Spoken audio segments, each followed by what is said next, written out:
So, real quick, I just literally threw these pictures on here. This is my jazz band, and this is like the last picture before COVID hit, like before everybody busted out. It was crazy, but yeah. So there's just some pictures of me and the band over the last couple of years here. But yeah, this is a clinician we had in. He was teaching us about the blues and learning about that. And we had a rehearsal one day, and then it was a Saturday. We do Saturday master classes, and we also eat lunch together. So we had pizza, rhythm section with a local jazz musician. And please excuse the posture. It's the first year I was there. But this was them working with the local jazz professional, and that's one of my mentors, Bruce Melville. So with that being said, I guess I can start. Do you want me to go ahead? Yeah. All right. Are we good? Yep. All right.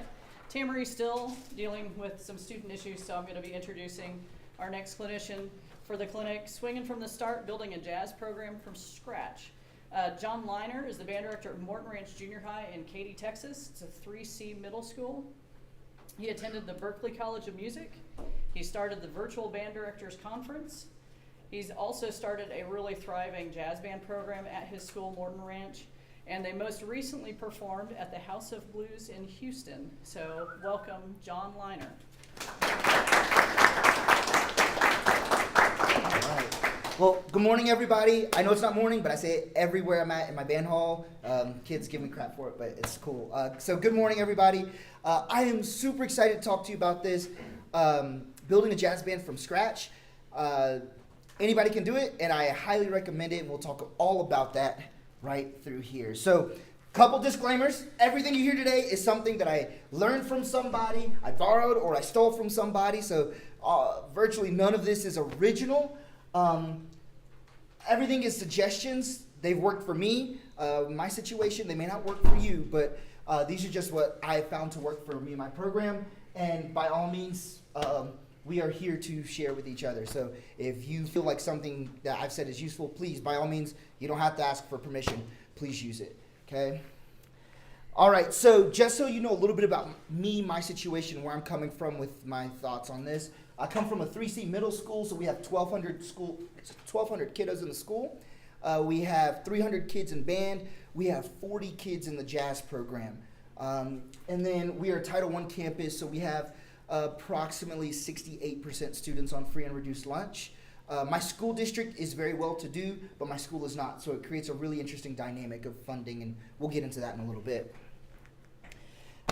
This is the 4th year that we've had a jazz band.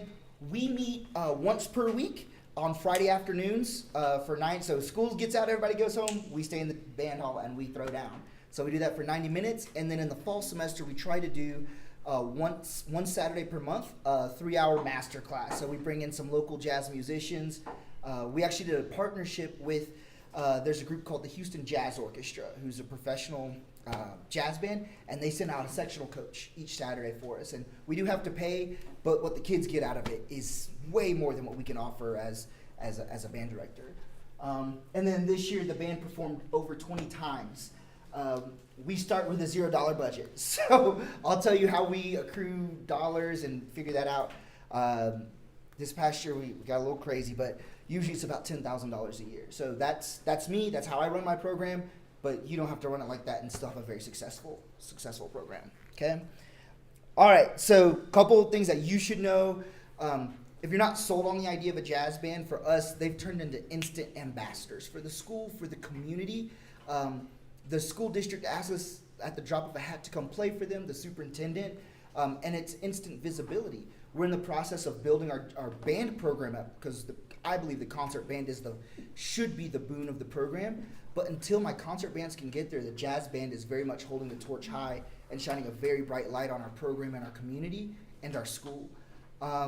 It provides great benefits for the concert band. Your kids are spending more time on their instruments. Because they're spending more time on their instrument. FaceTime with younger players is really key, especially if they're doing everything else right. So that's good. Recruiting is up. Y'all, we went from 80 beginners to 225.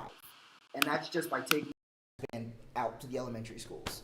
And when you have 20 kids that can get on a bus and go versus, we're going to take 60 kids to an elementary, what's faster?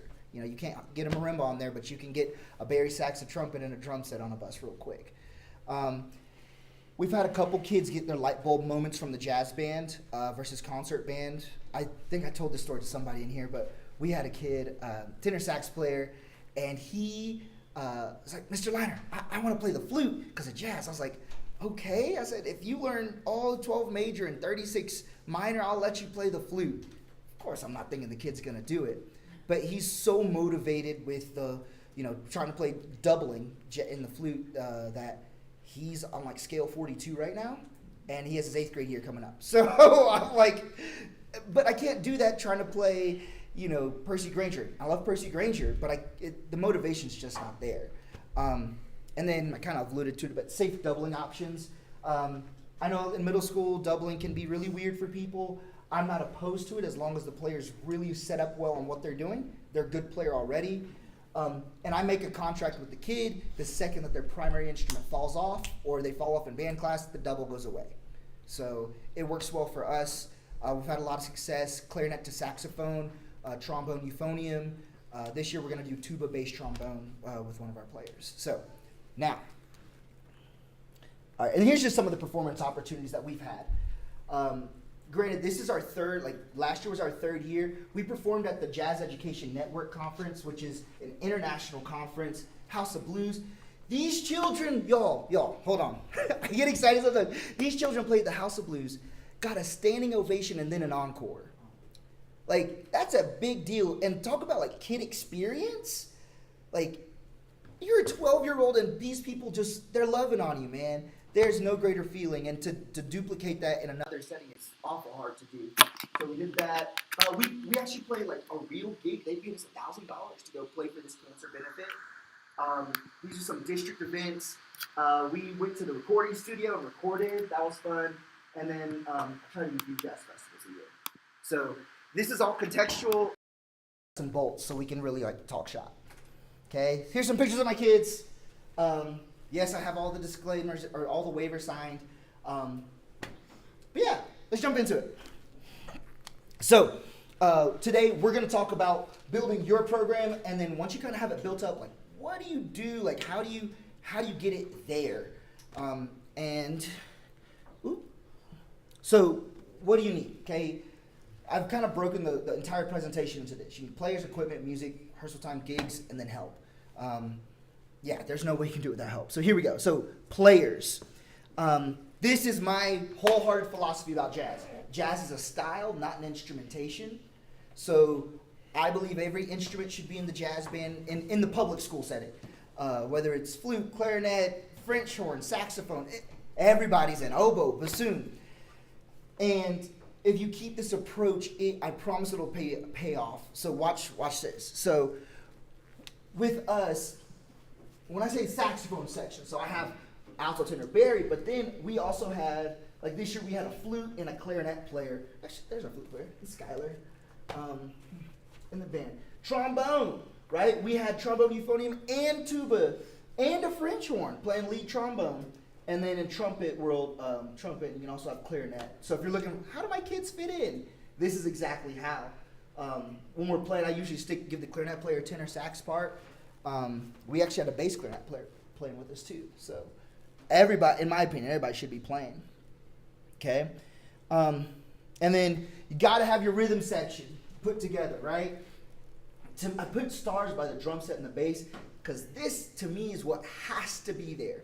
Everything else, you can work with it. Well, John, we don't have a bass player. Talk to your orchestra director. We don't have an orchestra program.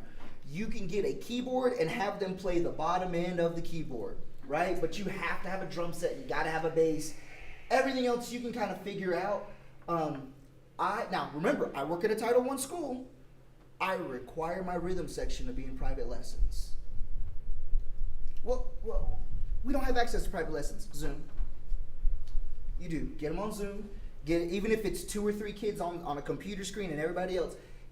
The rhythm section, if the rhythm section is set, you'll be fine. You don't have anything to worry about. Because we can teach the saxophone, trombone, trumpet parts. The difficult part comes in where the rhythm section's not set up, and then the winds can't play their parts either.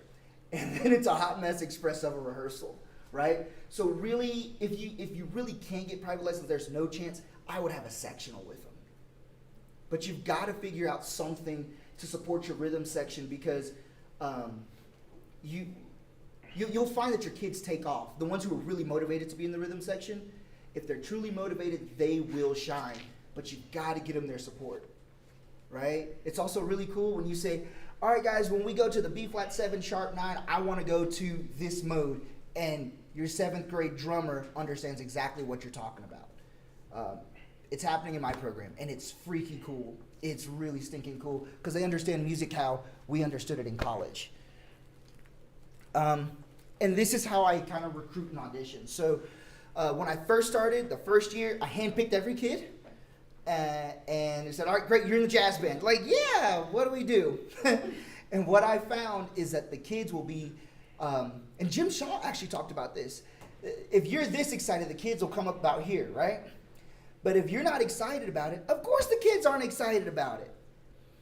I get really frustrated when I talk to other directors and we're talking, well, my kids just aren't excited about jazz. You're probably right, and you aren't either. Like, nobody's excited about jazz. So you got to come in excited.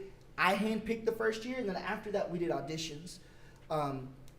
And this year we had so many kids auditions, we just made a second band. So this year coming up, we'll have 2 jazz bands. And then for recruiting, I try to get kids in 6th grade in the jazz band. And they don't play their traditional instrument. So this year we had a tuba player, beginning tuba player. He played drum set and bass in the rhythm section. And so next year, if he wants to go to the trombone section, he'll be ready to go. He already understands the culture of the jazz band. But that helps with continuity, because middle school, we struggle. You get kids for 2 years in the band.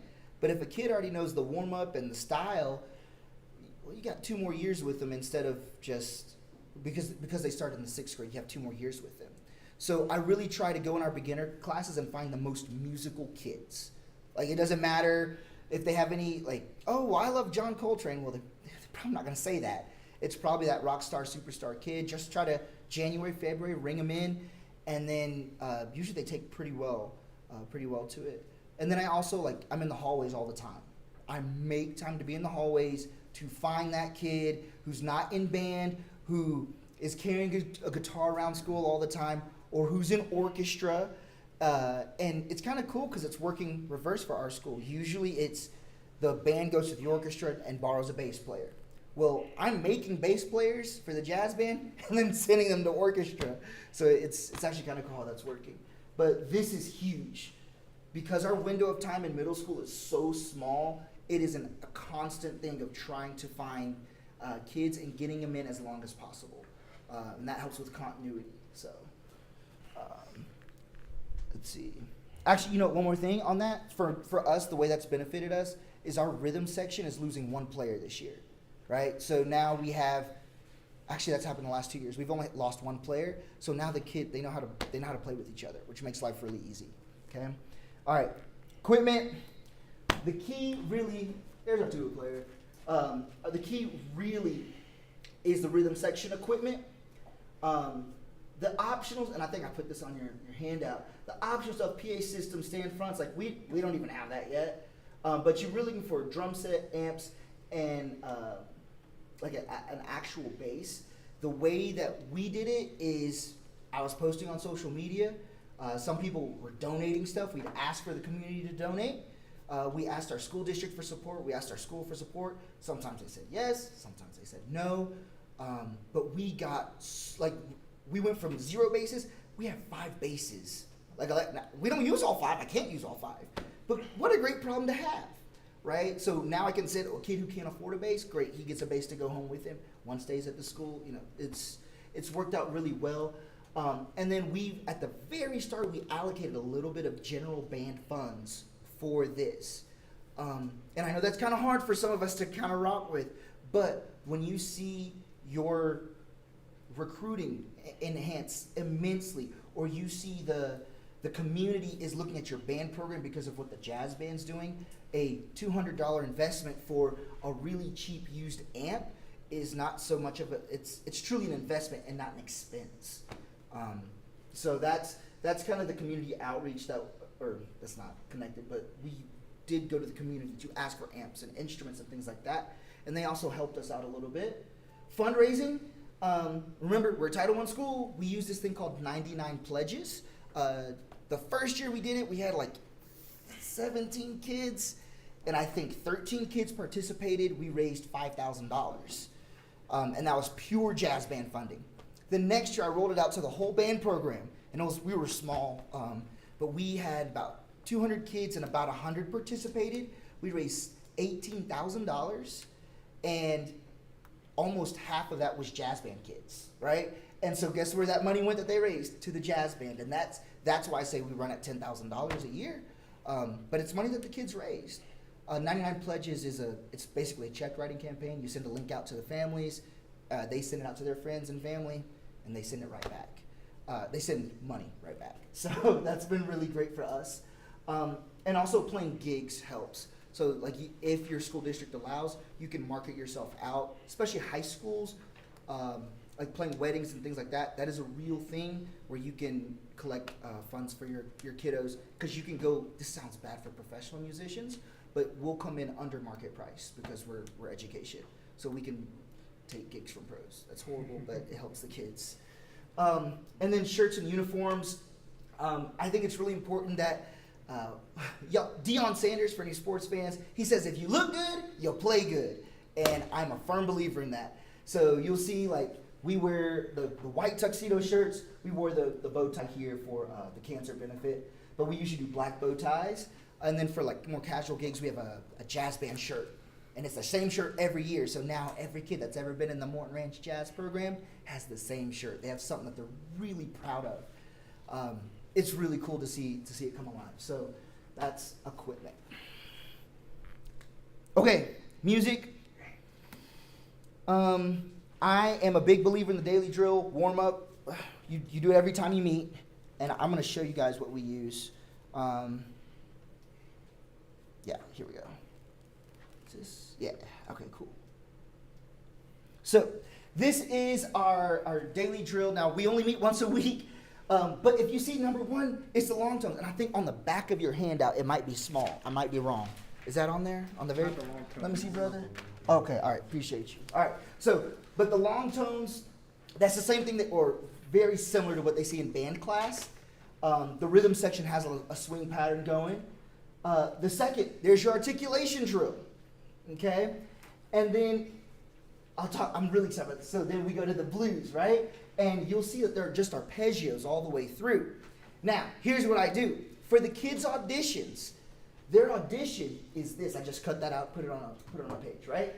Their audition is this. So now, every kid who comes in the fall, because we don't have a lot of rehearsal time, they already know this. We already played number 1 in regular band class. The only thing I have to teach is the articulation.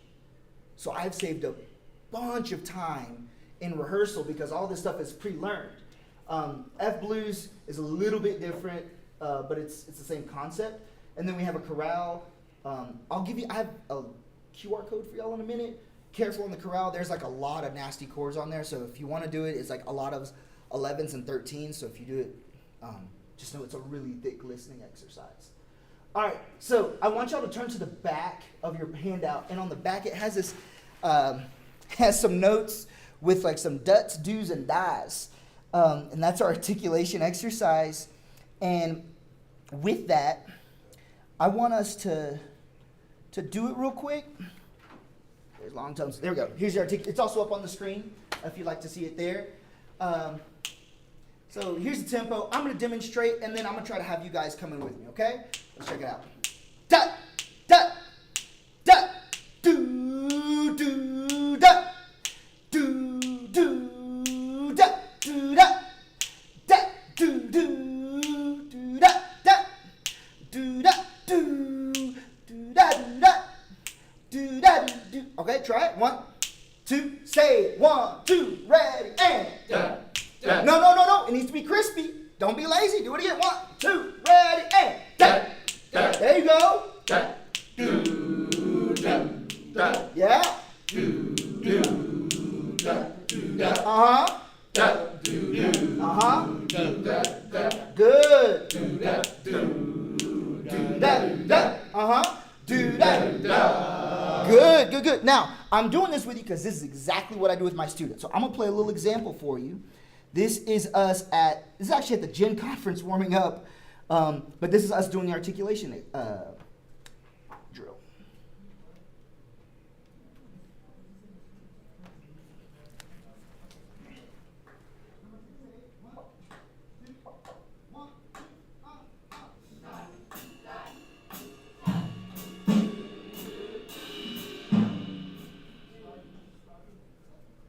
I'm getting on because they weren't crispy. There it is.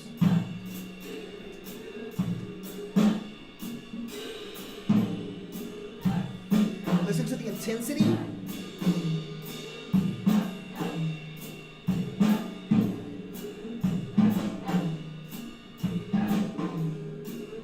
All right, check this out on their instruments.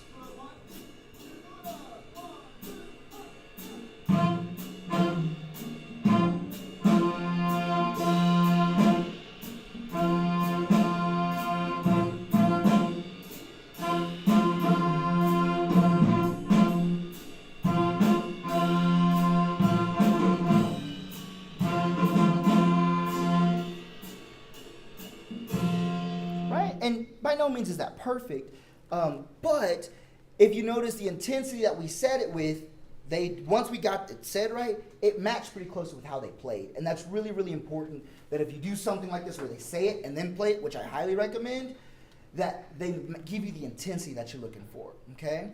So that's the articulation drill that we use.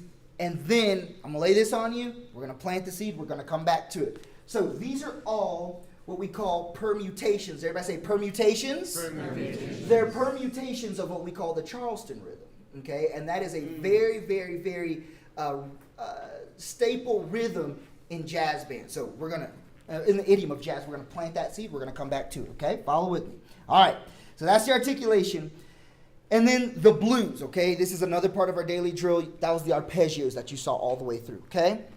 This is really important. I base near about everything we do in middle school jazz band on the blues.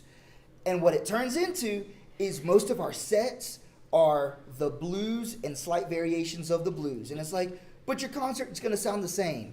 No, it won't. Okay? So check this out. The blues is a chord progression.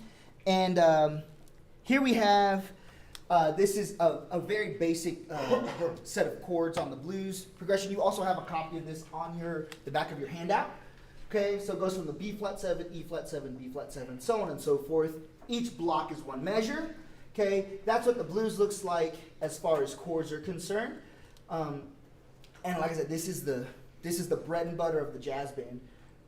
It's also like if you're gonna do jazz, you need to do it the right way. Kids need to understand what this is. They need to understand the blues, and maybe not like an incredibly insane understanding of it, but the kids need to know that the blues exists. It's a form, it's 12 measures long, and this is a general idea of what it sounds like. Now, y'all remember the daily drill, right? We did the daily drill. We do that every time we meet. Okay, no problem. And then that's the blues, and the kids are playing the arpeggios. Well, what are we doing? We're setting the sound of the blues up in their ear. So now they understand form, and they don't even know it. So it's really, really important that for us that we follow through with it. So teaches me skills, form, rhythm section techniques. So this is what the piano part looks like. And I love this because even if the kid they're not a true piano player, they can play just the right or just the left hand, and it works, right? So we have this. These are Charleston rhythms, okay? Right? We talked about it a second ago. These are Charleston rhythms. And the rhythm section can play this, or the piano player can play this all day long. But what if your piano player gets bored? Watch this, watch this. They can grab one measure from this, from the articulation that we did a minute ago, and use one bar from that. So your kid learned the articulation, they learned the blues chord or whatever that we taught them. Now you want to mix it up and they want to sound like a real jazz musician. Now they can just choose, okay, I'm going to mix in this measure with what I've already got. And now it's going to start sounding like real jazz. So you got, like, let's say they choose do-da, do-da, right? So here's the Charleston. Do-da, do-da, do-da. do da, do da, do da do da, do da, and all of a sudden their comping sounds like, hey, they got it, they're cooking. So I know I'm going really fast. I'll promise I'll have time for questions at the end. But that's what I love doing with this, like making sure the daily drill has all the skills that we're going to be able to shape the kids into real jazz musicians and not robots. It can be tough, but it certainly can be done. All right. Improv. Okay, so keep it as simple as possible. I grew up. I learned to improvise in the church, in the black church, and the way that I was taught to play, I could play a low C on the trumpet. So my parents they're like, all right, John, you're playing trumpet at church? I said, what am I going to play? Because I can't read music yet. They're like, you'll figure it out. And that was my introduction to improvisation. And so I was never formally trained in improvisation. So for me, the only way I know how to teach improvisation is super simple, because sometimes the theoretical stuff is way up here, and you have little Johnny who, brother man, needs some help. He can't quite grasp this yet. So if you keep it simple, it might resonate with him a little better. So check this out. Keep one note at a time. I'll show you what I mean, and then big to small. So one note at a time is I would do the 12-bar blues, right? The blues that we just saw on the board. And then I said, all right, here's one note. Here's B flat. And you play B flat the whole time. Any rhythm you want, but you do that, okay? And then when I say big to small, what that means is we started with the whole entire band improvising at the same time. Now, does that sound great to you up front? No, but we're building confidence in the players, right? So now it's a bunch of improvisation happening at the same time. Then I'll go sections. All right, trumpets, all you guys are improvising and the rhythm section's playing. So even like the little shy, little Susie in the back corner, she's improvising too. You may not be able to hear it very much, but she's trying, right? And then eventually, once you've kind of got it down to, all the sections have played, you say, does anybody want to try it, right? And then, Joe Bob in the middle row says, I'm in. And Joe Bob tries to say, hey, that sounds good, I want to try it. And it builds off of that. So go big to small. Start large group and get smaller and smaller and smaller, but keeping it simple. One note, two notes, and the kids aren't thinking about what scale am I supposed to play. They're trying to feel it out. Now, we're always going to have a student, Mr. So-and-so, Miss So-and-so, I don't know what rhythm to play. Ladies and gentlemen, boys and girls, people of all creeds, colors, and nations, I need you to look back at this articulation drill. And they can pick one measure and play the dot, dot, da da da da, dot, dot, and that is the whole solo. And it's tasty as crap, and it's good, man. It sounds legit. Well, not legit, but it sounds good. So y'all, the daily drill to me is it's everything. So one note at a time, big to small. So as the kids improve, you can start incorporating the scale aspect of all that stuff. You can get there, but just to get them blowing, man, big to small. I need a water.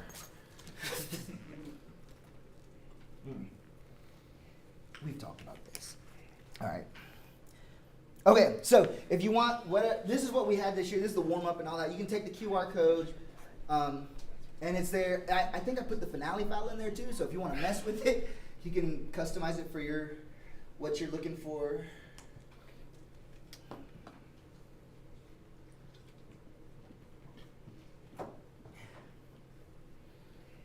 Don't worry, none of it's copyrighted. It's all original. Okay. But it should have all the PDFs in there, and then I think the MUSX file is in there as well. But that's our warm-up. And then, this is one of my favorite things to talk about is music. How do you choose music for the kids? I love riff-based blues tunes. That's something I got from Jose Diaz down in Houston, one of the most legendary jazz educators in the history of our country. And riff-based is essentially a short melodic idea that's repeated over and over and over the blues, which we already learned, right? So now you're just teaching the melody to the kiddos.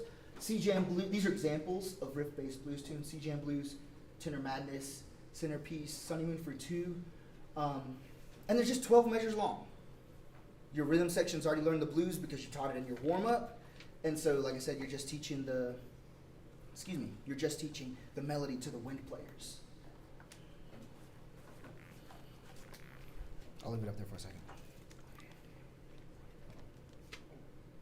They're more than just this, but these are 4 that are, I think they're pretty accessible. What's really neat about jazz is that kids are playing with intervals that they normally don't play with, especially at the middle school level. Like they're playing grade 1 or grade 2 in their band class. And then jazz, like you're not gonna see too many crazy intervals, but like there's some really cool things in Tenor Madness where you're stretching out over like an octave or something, and it really stretches the kids in a really positive way. I'm gonna go ahead and go. Okay, so these are tune suggestions. I call them starter charts. Gospel. This is an original from Call.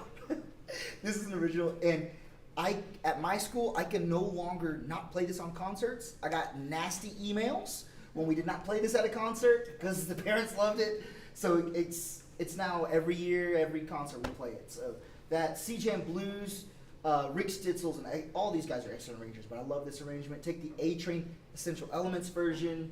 All Will Be Well. This is a great bossa. There's no improvisation on it. It's a straight through. It's like 2 minutes long.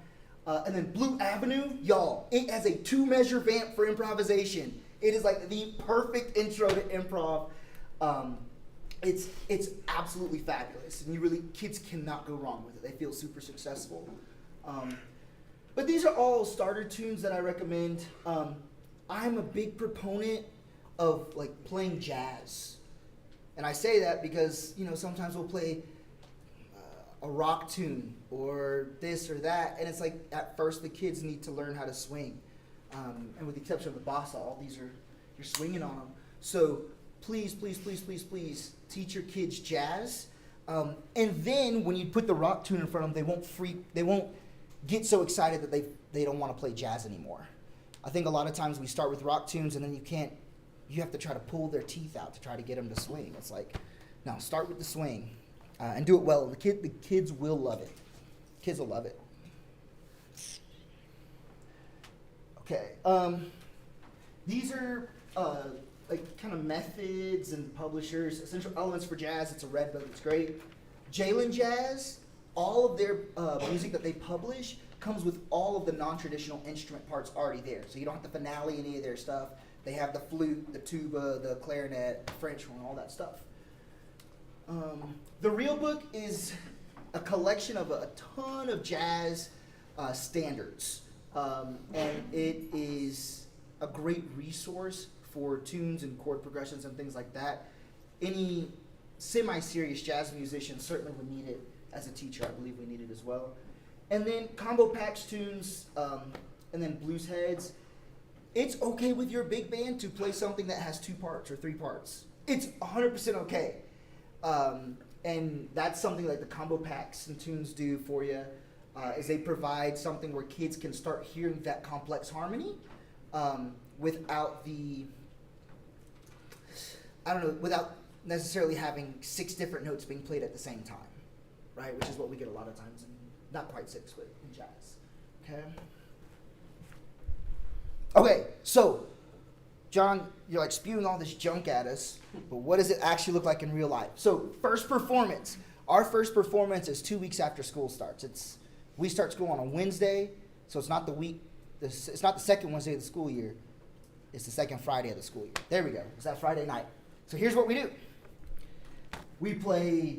I think this was last year's set. No, 2 years ago. C-Jam Blues, the head. We don't play the full arrangement of the tune. It's a 12-measure song repeated, and then we have a little bit of improv.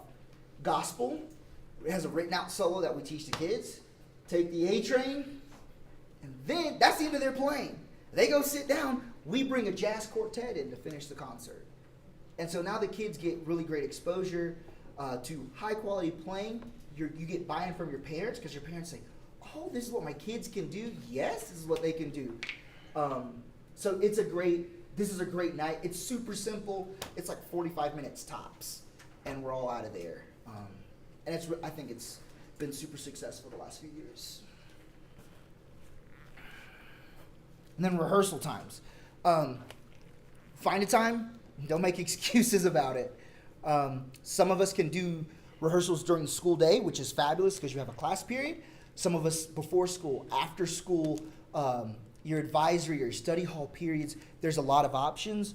My first year, I wasn't responsible for sectionals for my concert band, and so I did sectionals with the jazz band, and it worked out really great for us. But there's a bazillion options. I think I said most of these. Yeah, evening rehearsals. In high school, I worked in Massachusetts. They did Tuesday afternoons, like right after school, and then Thursday nights. So it was like a 6 to 7:30, 6 to 8 rehearsal at night. Shout out to Needham High School. But and their jazz band was smoking. But you have to do what works for you. There's no one size fits all for jazz. Even in the most successful and supportive jazz states, a lot of their jazz programs are meeting before or after school, outside the traditional school day.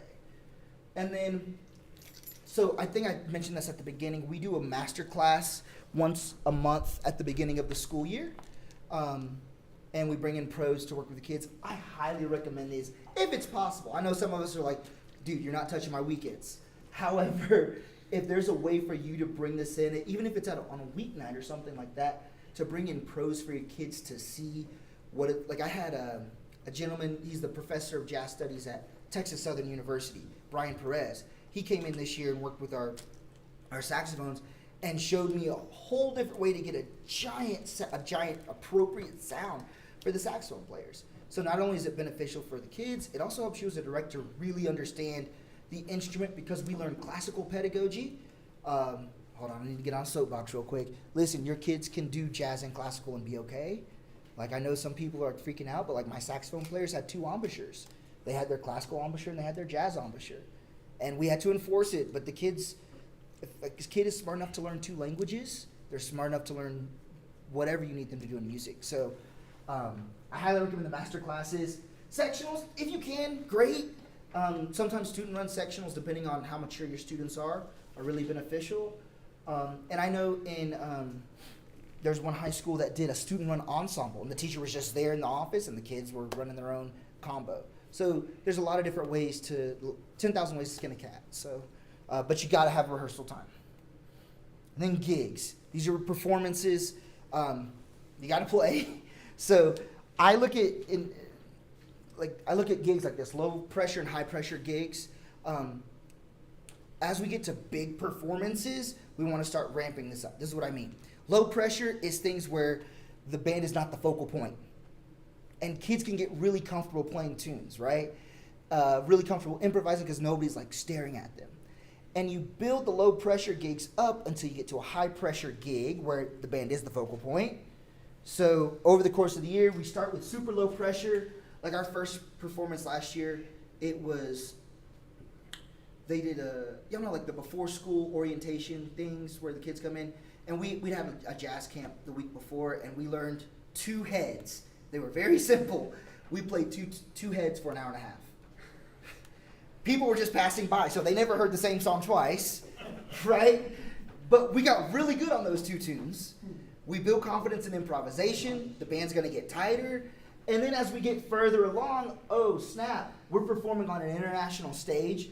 Oh, crap, we're at the House of Blues. But then that's how we can deliver in May because we set them up. If you just throw the kids out to the fire, like, they're not, middle school kids, I don't know that they'll respond. So just building them up throughout the school year is really important. Where super easy gigs, super laid back to more intense. And then this is how I kind of categorize low pressure versus high pressure. This is kind of how my brain works. Passerby gigs versus anything where the band is the big deal. Okay. Asking for help. This is just like general life stuff. We should always ask for help. But for a jazz band especially, like you absolutely have to ask for help in order for your jazz band to be successful.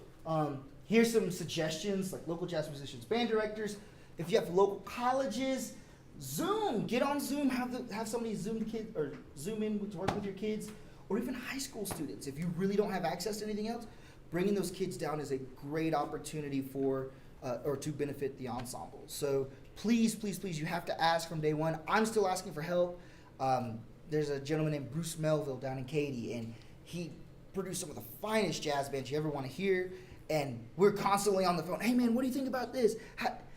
And it served the kids great benefit. They're really learning how to play, it's been great. All right. These are books and resources. I'm not going to read all of them.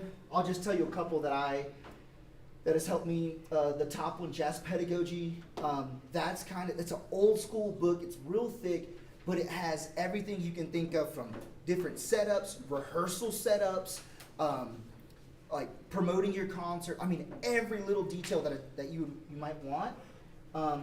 The Jazz Lictionary. This guy has basically made a dictionary of licks for kids. He's a middle school band director in Illinois. And it's a great book. And he has it to where it's written out in one key, and then he has the scale degrees written out, and then he has an opportunity for the kids to write the lick out in other keys. So depending on how intensive you want to go with the improv stuff, that's great. Jazz Handbook by Jamie Aebersold. It's totally free. Doesn't cost you a dime. But it is a phenomenal resource if you as a teacher, your kids want to learn more about jazz, how to teach it, how to learn it, how to play it. Okay, but all these things up here are really great. High school, well, not high school guys necessarily, but this has worked really well in the high school setting. Dance band reading and interpretation, that gives you like every rule and regulation for what jazz music. Okay, all right, so. Now what? You got your band swinging. They're going at it. They're doing great. Fabulous. But now what do? You got the band set up. They're ready to have their first rehearsal.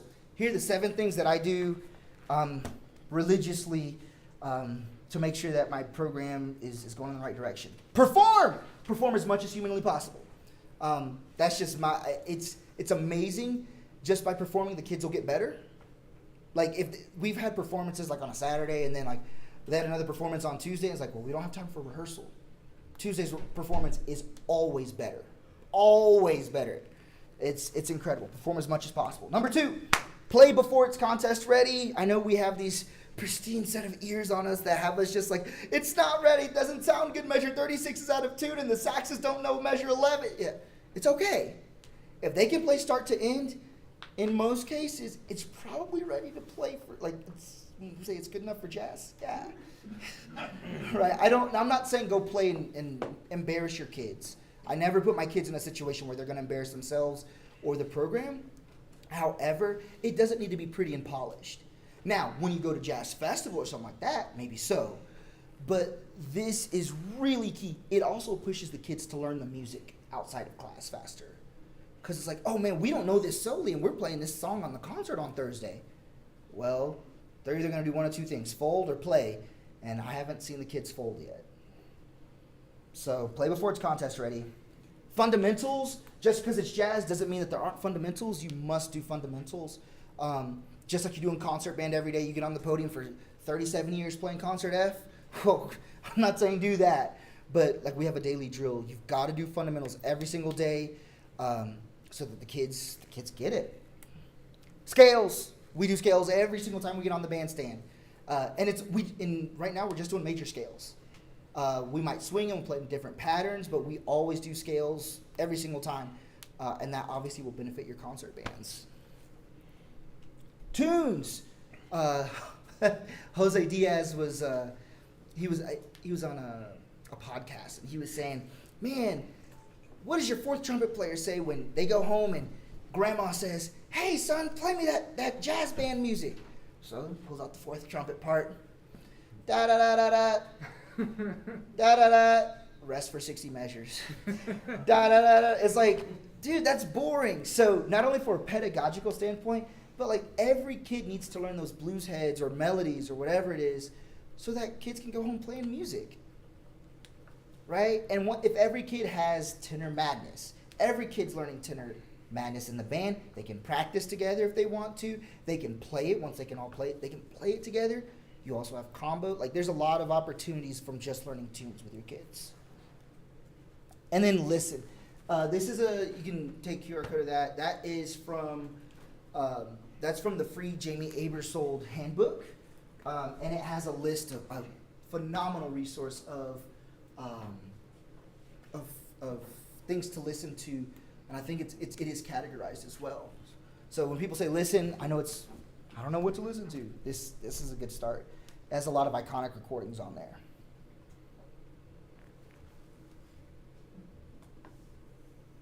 Okay. And then ask for help. So we talked about this, but please don't ever feel like you're alone. I found the jazz education community is even, I would say, more helpful than the concert band community. The concert band community has been incredible. My mentor, Rory Davis down in Katy, always says, there's no stealing in band when you give with an open hand. And so there's none of this we're not stealing from anyone. It's just ask for help. You get the help that you need. So that's my presentation. I'll take questions if you guys have any. Preguntas. Yeah. Can you put that QR code up again? Yeah. I was just getting ready to scan it and my phone was giving me Absolutely. a message about What's up? How do you pay for like getting students to gigs and stuff? Do you always take a bus, or do you have them like ride with their parents? We always take a bus. And then depending on the gig and things like that and district policy, we'll have the parents pick them up or we'll just drive them back. Yeah. But yeah, school buses is great. One thing I didn't say, recruiting wise, what I love about this, because we take every instrument in the band, right? So this year we had a flute player, French horn player, bass clarinet, tuba, euphonium, jazz band. So we went to the elementary and played, right? We had every instrument that's in the concert band with the exception of double reeds in the jazz band. So now it's instant recruiting. Hey, sister flute player, go ahead and play the B flat scale. And she hit, it's outstanding recruiting for your band program. And you don't have to take all 50 members of your concert band ensemble. You can do it with half the number of people or a quarter of the number of people, and you get I think you get a lot more bang for your buck. So, other questions? The online people are wondering, and these guys might want it too. Mhm. Is there a way to get a copy of your slideshow and I'll PDF it and add it to the handouts online? Yeah, I'll send it to you. Okay. Yeah. So that'll be on Band Directors Talk Shop. The first article has all the handouts and some of the slideshows. So if you're wanting any of that, that'll be up forever. The videos will be up through July 19th. So if there's anything you wanted to go back and rewatch, or if you missed part of something because you were observing, you can catch them on YouTube for a few more days. Cool. Thank you guys so much.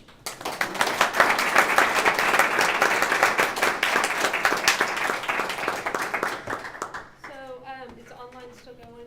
So I want to point out that tomorrow night is the jazz band concert. So online people, I'm adding a link to the, let me think, it's in the handouts. It's on the handouts. And there's a link and it says jazz band concerts. That's going to be the top jazz band here at camp out of 1,000 students. It's going to be a good concert. And then right after that is the director's jazz band here at camp. That'll be live streamed not to our channel here, but to the West Texas A&M School of Music channel. So, and then you guys, hopefully everyone can attend that. So I think that's it on that. Thank you again, John.